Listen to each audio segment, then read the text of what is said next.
Welcome to this UpStartWales Digital Discussion. My name's Steve Thompson and I'm the Managing Director of Darwin Gray Solicitors, a commercial law firm based in Cardiff.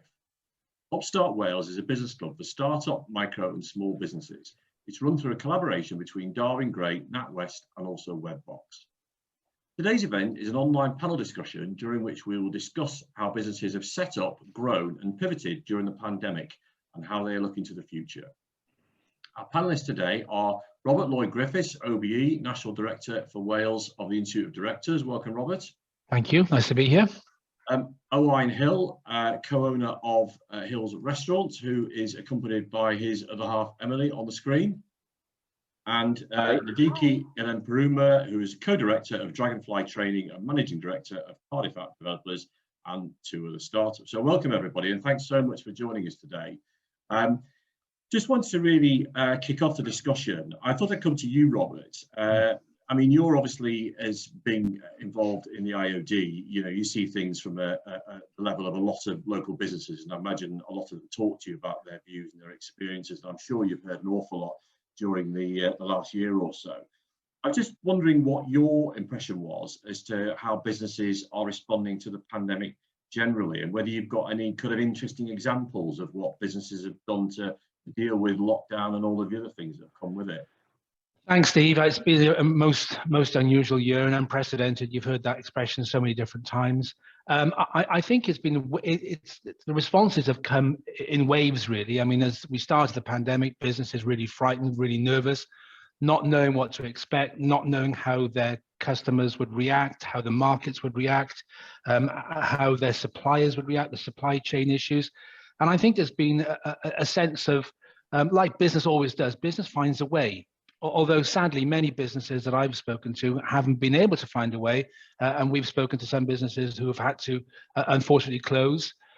Others have found new opportunities and pivoted. I mean, those businesses in the technology sector and actually looking after that particular, those industries, some of them have flourished.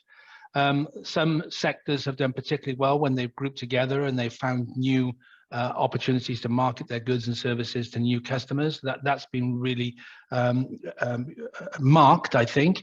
And in the early stages, when PPE was a huge issue, many businesses moved from their normal run of business into actually providing and supplying PPE, for example. Other industry manufacturing companies work together to create incubators. So as time has gone on, I think we've gone through highs and lows within the business sector, responding specifically to the circumstances. When it was a lockdown last summer, things were easier.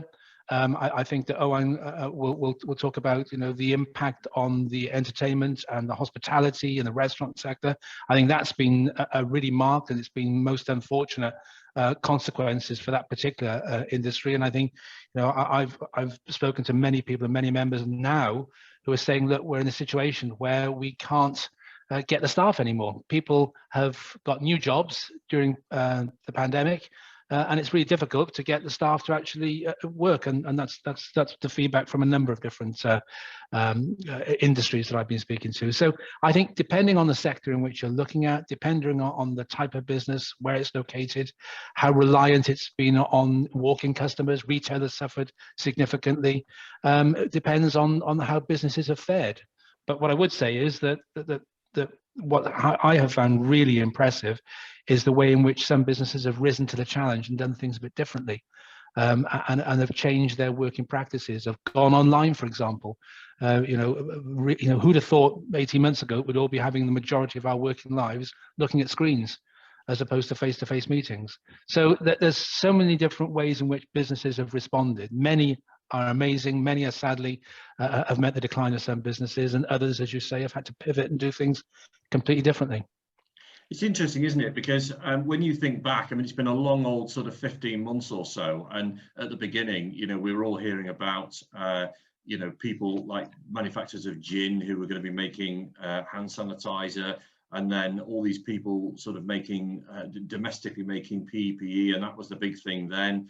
And it's changed, isn't it? As time's gone along, different things have come to the fore, and you almost forget about all of that happened. You know, shortages of toilet roll, all that kind of thing. And that was the big thing at the time. But it's moved on, hasn't it? And it's different priorities, and it feels like it doesn't feel like it's been well over a year. It feels like a much shorter period of time to me. And I think I do agree with you that there's been different challenges for different sectors. I mean, just coming to you, Owain and Emily. Obviously, you run a restaurant in Brecon, and I'd be interested for you. I mean, as Robert says, you know, the hospitality and food sector has been massively affected by what's happened, and I'm just wondering what your experiences were in terms of the pandemic and how you've had to sort of adapt what you do. Yeah, so obviously, like, it's been a tough year, and there were lots of changes that we had to make in order to be open at certain points when we were allowed to be open. We've adapted the business massively to take on other avenues. So we never did takeaway before. So we've adapted our system so that we now do takeaway. We're quite lucky that we the food that we do lends itself very well to takeaway. Yes, yeah. So you know, other than other restaurants which are serving full dishes, then ours adapted far easier. So we were in an advantageous position there. So we did that. That allowed us to remain busy on weekends mainly. So we had to look for another avenue again then to keep us busy in the week. And to keep ourselves afloat, really. That's what the takeaway was, to keep us going. Yes, and keep hold of all our staff and keep people working, and just keeping the business and the business name out there, because we were beginning to grow. We had grown, our social media presence had grown. So we started doing these boxes, which again has allowed our social media presence and us as a business to sort of go more nationally. The at-home burger kits. Yeah, so these were kits that people would cook at home. I'm sure you've all seen different restaurants doing it.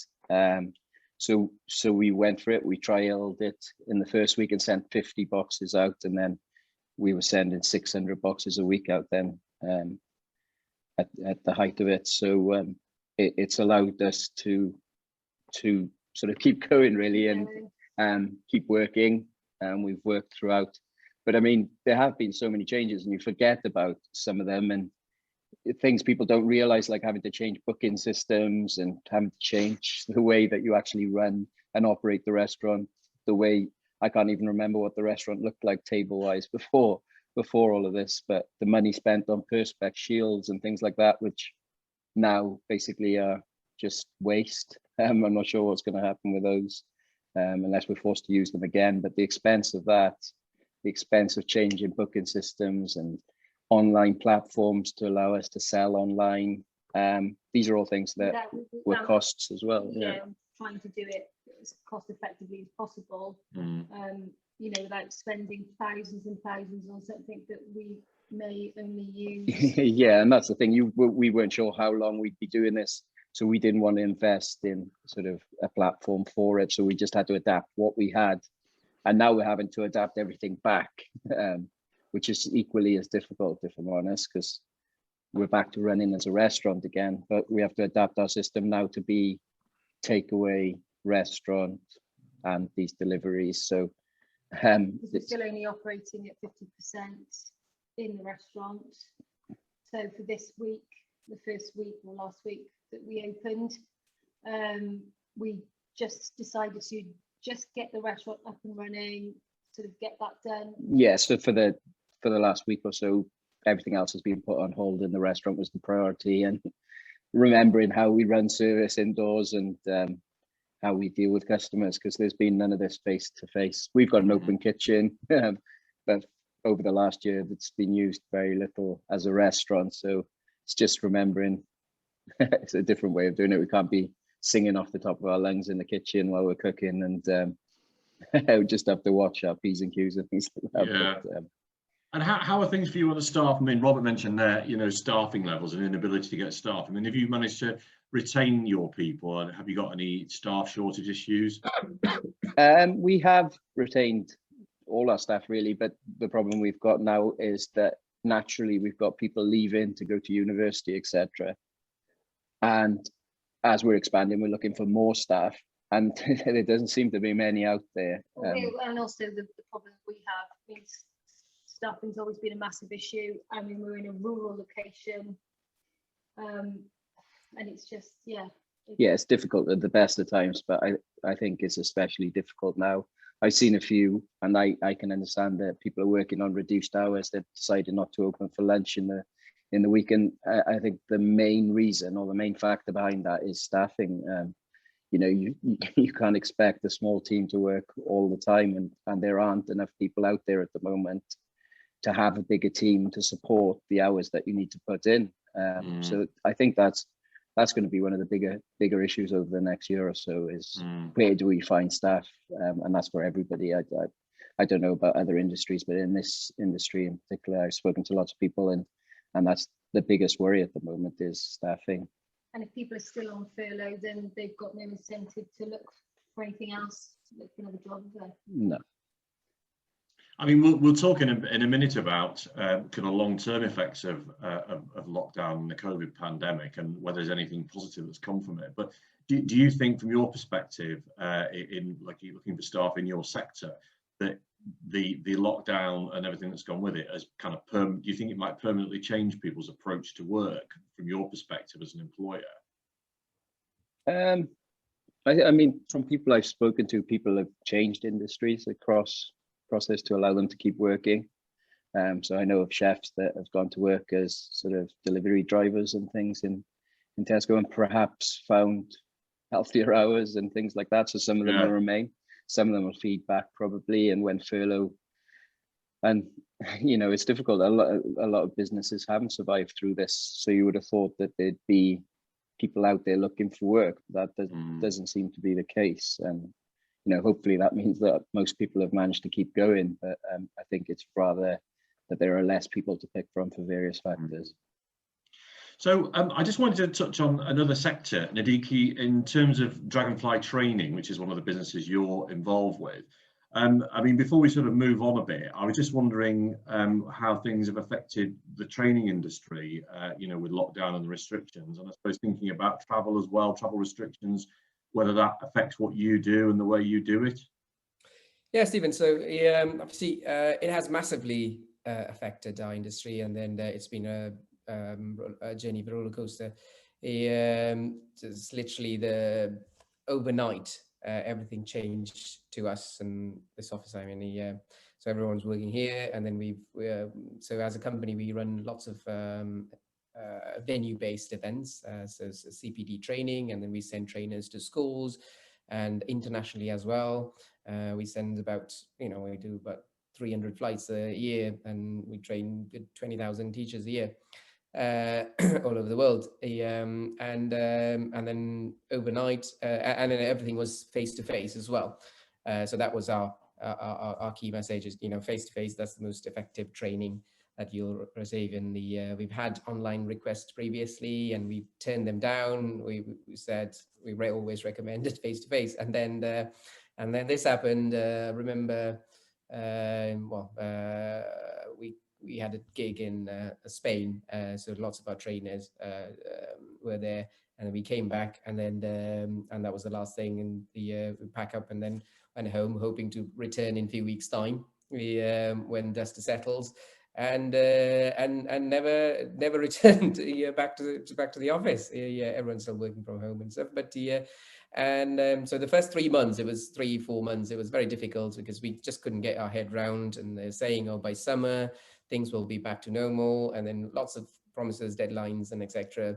And so we were a bit lost. And then finally, after Easter, come to like May. And we realized this is not going to go away anytime soon, so we just need to do something about it. In the because we're, you know, still paying the bills and stuff. So then we start exploring into online training, and actually we were one of the first companies, teacher training companies, who put out online programs. And the first couple of courses that we we converted, and it tends to be a huge success. They were a lot cheaper, but we just wanted to see what the reaction to this online, and then we had great feedback, and then that kind of incentivized us, motivated us to look further into it. But the main difficulty was most of our trainers, they are not used to online platforms, and or the staff weren't used to any of it, and we didn't have any infrastructure set up, so we were just winging it as we go along.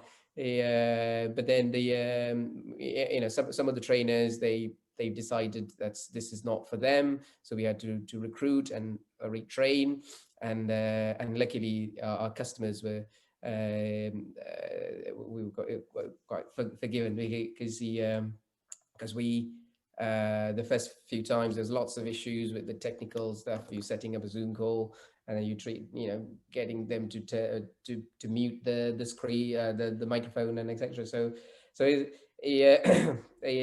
looking back, it's quite amusing the journey we went through. But then we created the platforms, and then and NatWest obviously helped quite a bit. Our manager, Andrew, so he was in touch all the time, and if there's any funding that he needed, so he sourced us some funding as well.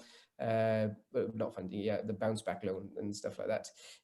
So that massively helped to put the infrastructure together, and then so the furlough scheme that helped us as well until we get back on feet.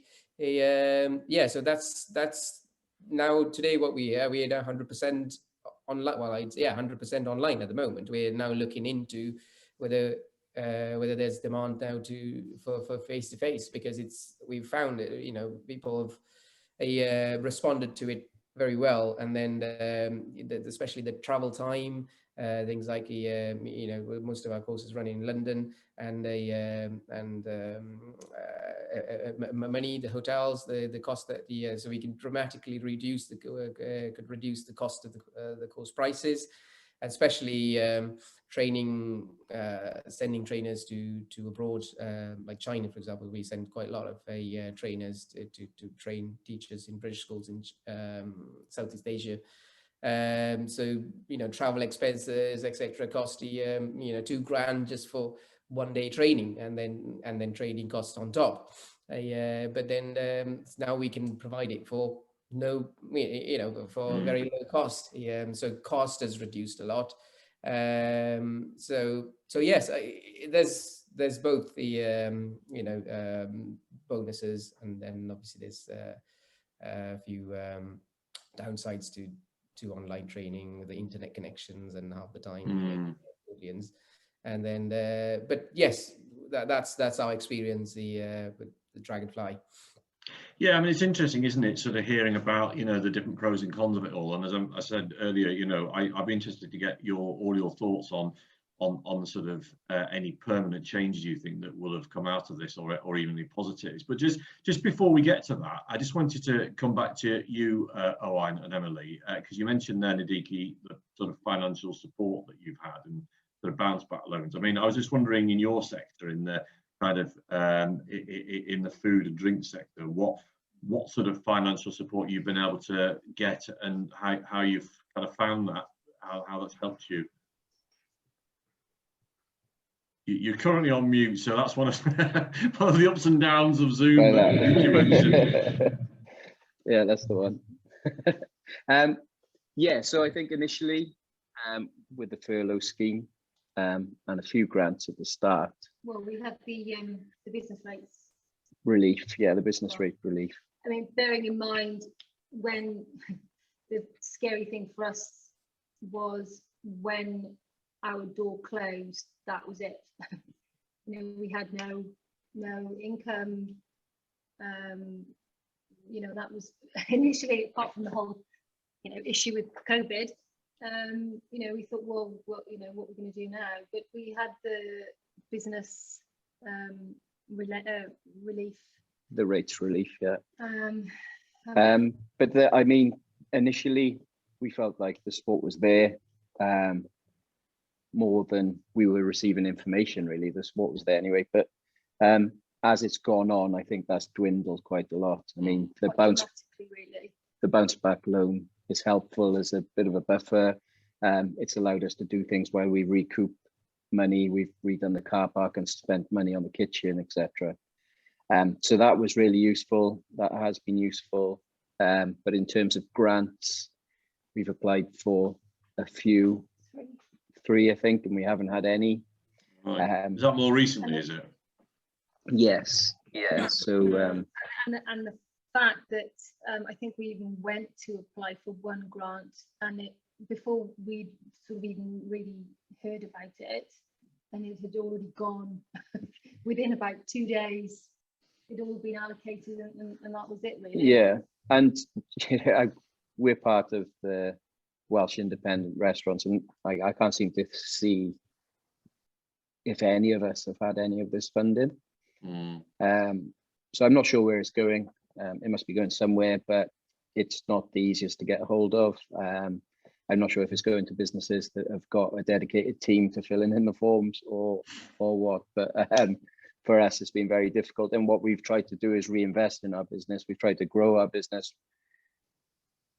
and that funding would have helped. And that funding is, as far as my understanding, is what it's there for. And that's what we've done for the last year, is try to grow our business during a pandemic, and we've literally had no support for that at all. And the other thing is, we've had things.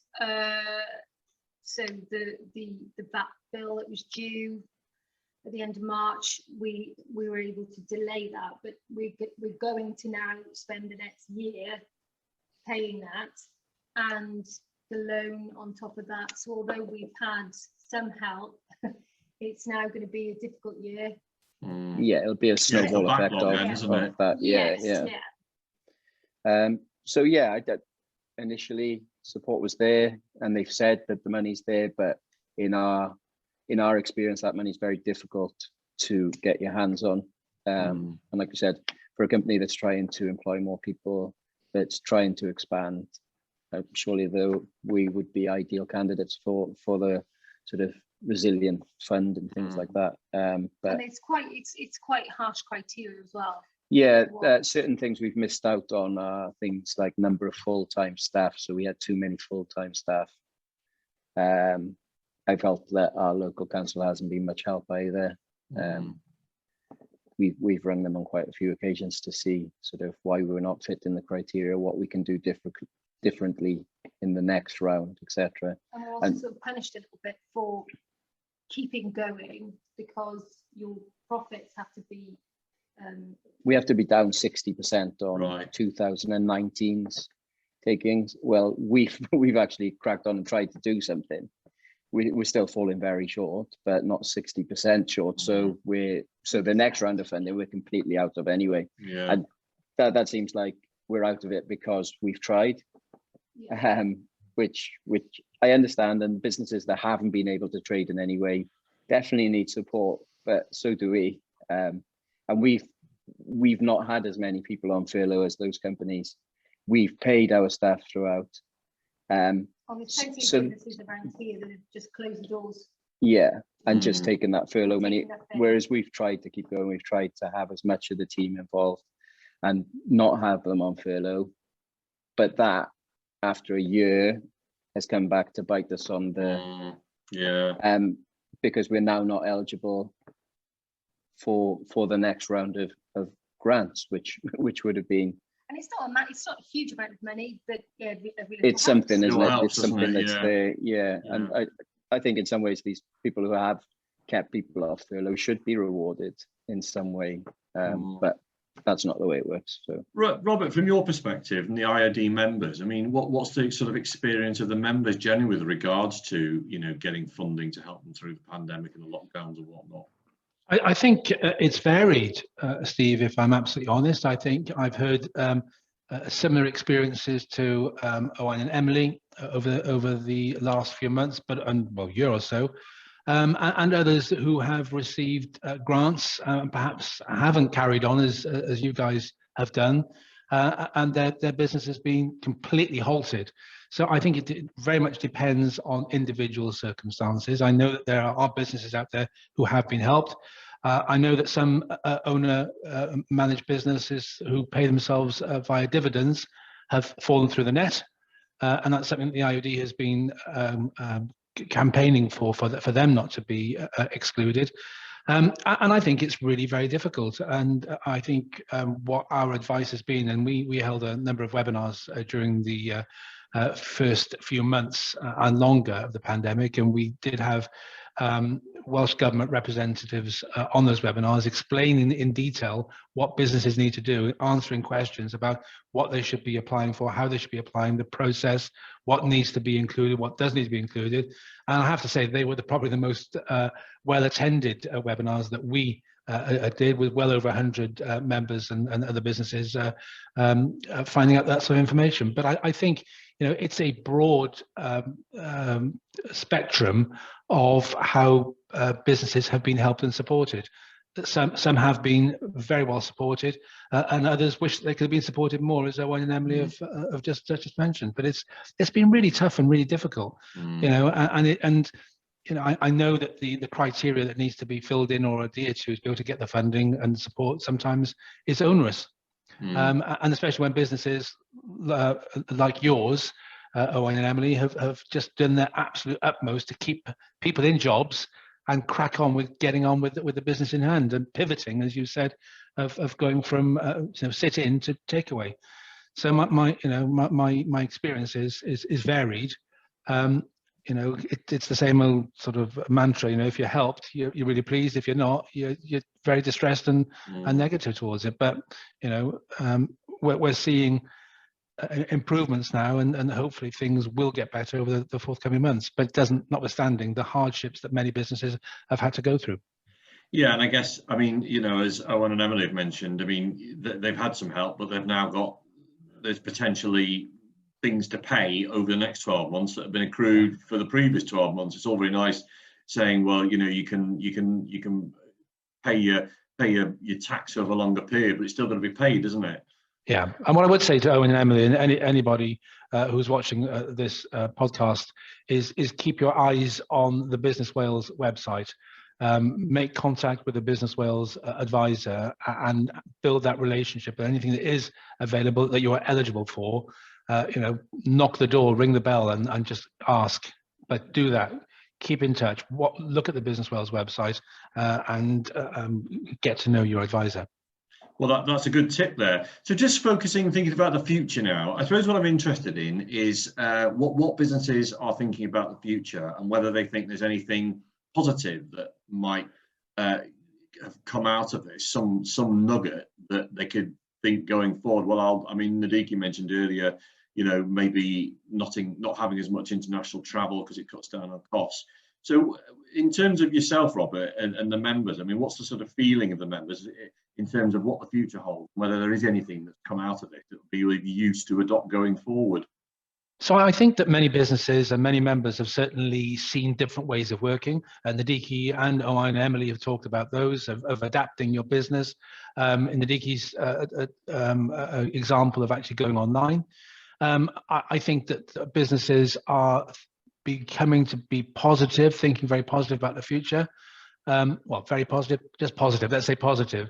You know, as the vaccination sort of hits in the arms, and as the double vaccinations hit, when things are opening up, when society opens up more, when we revert back to some sort of sense of normality, I think what we've learned is a variety of different ways of doing business that we never thought we would have learned before.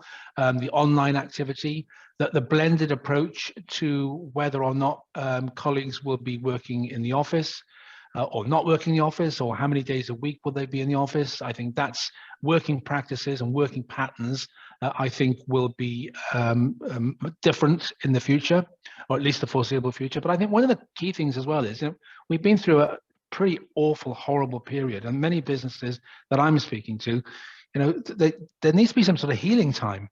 You know, this has really been a tough jolt to the very fabric of business life. So they need to sort of, I think, and this is what many are telling me, just regroup, look at where we are as a business, what our ambitions are going to be, how we look after our staff going forward. Mental health is a massive issue now in many businesses. In terms of the staff, those that have been on their own in isolation for a long period of time, these are big issues that many businesses are going to have to come to grips with over the months and years ahead. So I think in general terms, I say positive about the future, looking forward to getting back to some sort of normality. And normality, it's either the new normal or the never normal again. Let's wait and see what happens over the months ahead. Yeah, well, thanks, Robert. I mean, the new norm, we were all saying that a few months ago, weren't we? I mean, Nadeeke, from your perspective, in terms of, the future and things that we can take away from this, and I suppose I'm thinking maybe more about your app development company and technology, and you mentioned using Zoom. From that perspective, do you think there's anything that we've moved forward on more rapidly that's going to be helpful to businesses in the future? Definitely. I think the technology, to me, it's like a 5-year journey. We did it in 1 year, or that's how I feel it. So everyone's now on apps, and you go to a restaurant, you order something, and then you need to use an app or table ordering, takeaways, everything. So the good thing about it is like creating an app. Because there's a huge demand to it, the cost of it comes down, because then you create it for one restaurant, for example, and then you duplicate it to the other restaurant, and then because there's a demand, the cost of the technology has come down, even though putting the infrastructure obviously going to cost you something, but the cost of the technology for me, I think, has come down, and then a lot of people are pushed into motivated to do technological jobs. I remember I did a workshop a few years ago, like about future jobs. It was through Business Wales, like teaching kids when the office jobs and then the other jobs are gone, what are you going to do? You come up with an idea, and then you've got a laptop and go to a coffee shop, and that's exactly what we talked about. Go to a coffee shop and how to build a business with an internet connection and a laptop. So that certainly has moved forward, and the lifestyle has changed massively, personally for me, and for the staff as well. I think they're for better. Certainly, because the travel time, for example, the meetings, if I'm meeting clients, then I can only meet 2 or 3 clients a day. By the time you go through, they come to the office and have a chat, and then coffees and all the rest of it, and then you spend a good 2 hours, 2.5 hours.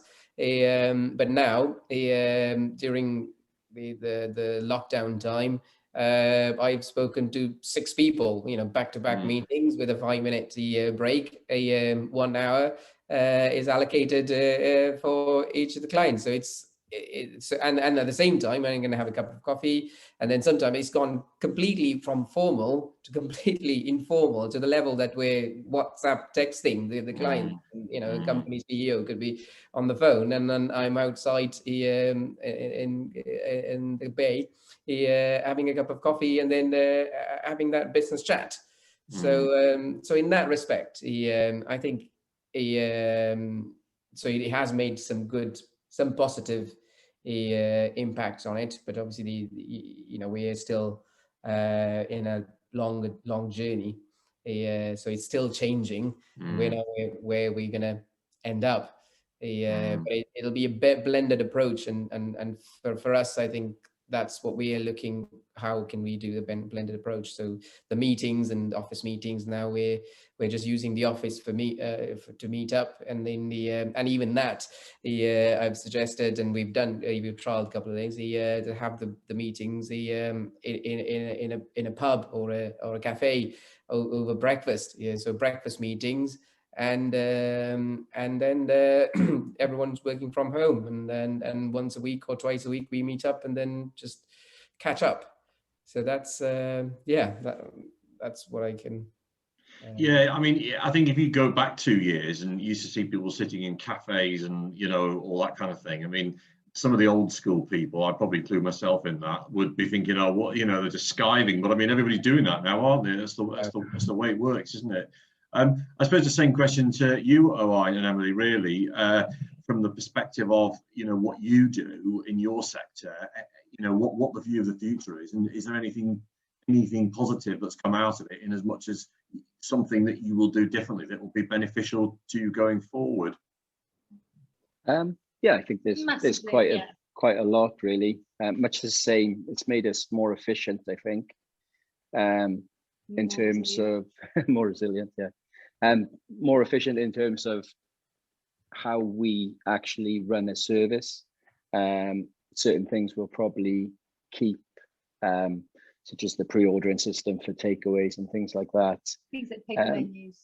Yeah, You know. all the calculations that we've worked out now for turning tables and things like that, which we've been forced to do because we're trying to tighten up the time of turning tables and getting as many people safely into the building on half capacity as we can. So we can use that as we start to scale back up now, and I think that will make us more efficient in terms of that with service. But the other positives are we potentially have another side to the business. Potentially a couple of sides to the business With that have come out of this. Home boxes. The issue that we have at the moment is people have emailed and messaged, you know, are we still doing the at-home boxes? So obviously that's quite a big thing for people now. You know, maybe a year ago, if you thought about ordering food and then cooking it at home, it coming in a box, you might think that was a bit strange. And then obviously Hello Fresh and Store and all those, Chef have shown that it's actually really efficient and it's really easy to do. And we've seen that there is a market for it. The issue that I was going to say, the issue that we have with the boxes at the moment is we don't actually have the room to do it, because when we were sending out 600 boxes a week, it was covering the restaurant floor. It was used as a factory. Really. Yeah, the restaurant turned into a factory for 5 days a week, and then we had to turn it back into a takeaway for the weekend and then back on the Monday. So yes, that's something we're looking at going forward. We, like I mentioned earlier, we didn't do takeaway before. We purely were just a restaurant. We're now looking to open a takeaway in buildings adjacent to us. We're looking to make the space larger so that we have got more room for tables, and we don't have, even if they are more spaced out, because I think there are benefits to the tables being spaced out. It is quite nice in many ways to have that space and not be crammed in on top of each other. And we don't have any bar space at the moment. At the moment, we don't have bar space. So having somewhere where we, rather than having to say, this is what time you need to leave a table, we can invite people through to a drink in the bar and things like that, which all help with, again, that efficiency that we've seen what we can do. And if we can scale that up, then, you know, it'll be very good for us as a business. And that's something we've learned over the last year, and something we've worked hard at for the last year. So yeah, lots of positives. There's always downsides, but yeah, we're positive about the future. We're positive about sort of the impact we're having. We've just qualified for the finals of the National Burger Awards, so we'll be up in London in a couple of months, hopefully winning the best burger in the UK. I hope so. So yeah, and the fact that people in Scotland are ordering our burgers, you know, all over England and Wales, it's just incredible, really. And that wouldn't have happened if this hadn't happened. Yeah. So I can't say more than that in terms of what's positive. And you have to take positives. Because there's no point thinking about the negatives. Just keep moving. Yeah, absolutely. That's been our motto, really, the whole thing. Just to add to that, it's the same with us as well. It kind of demolished all the boundaries. You know, there's no, you know, geographically you could be in anywhere. You know, and I was away at one point, but I ran the business. I was there in front of the computer the whole time. And it's like I'm here. So yes, I think that geographically now there's no boundaries for training as well. So and accessibility. So because the cost of all this has come down, because there's no travel or accommodation things involved. And then that allows a lot of other people to be able to afford our services. That's the other thing, you know, so if Britain couldn't spend, you know, if the British services were expensive before for Southeast Asia, for example, speaking of our business, but now actually we can offer it for less than half a price. And so that's another positive to add to. Yeah. Well, what I'm going to do to round off this really great chat, we could go on and on, I think, but what I'd like to do to round off, I know through attending the IOD webinars that what Robert likes to do is round off with a final thought moment, which I think he might have got from Jerry Springer. So I'm going to shamelessly steal that with Robert's consent. He's nodding, so I'm getting his agreement from that. So I'd like to come to you first, Robert, with your final thoughts in relation to the future of business post-pandemic, and I'll then come to the other guys as well in a minute. Great. Well, I'm really positive, Steve. You know, what we've seen today from Owain and Emily and Nadeeke is businesses who have adapted positively to a massively negative time, demonstrated efficiency, resilience, positivity, looked at new markets, looked at new ways of doing things, embraced what could be seen as a disaster as an opportunity. And it's, as I said earlier, it's what business does best. Business finds a way. And I think today we've got two businesses who have found a new way of doing things, and they're doing things really well. And I wish them all the success in the world, and I'm sure they'll achieve it. Thank you, Robert. And Nadeeke? Yeah, so at the start it was all doom and gloom, but I think we're finishing with a positive note. I think it's resilience, and there's always a silver lining, and that's what I have to say. I think, yeah. Great, thank you. And finally, Owain and Emily. Yes, well, I think you realise that there is no option to fail when the chips are down. Yeah. As the saying goes, you've got to keep going, and actually, I think we've surprised ourselves, really. Yeah, I think as well, what's important is perhaps the financial support hasn't been there, but the support from other businesses, yes, definitely. and other institutions and things like that has been brilliant, and people gathering together. I know there's such a tight community of chefs, and the amount of we've been helping each other out and going to each other's places and doing takeaways in other people's restaurants and bringing in money, and there's that support from other businesses. I hope that continues.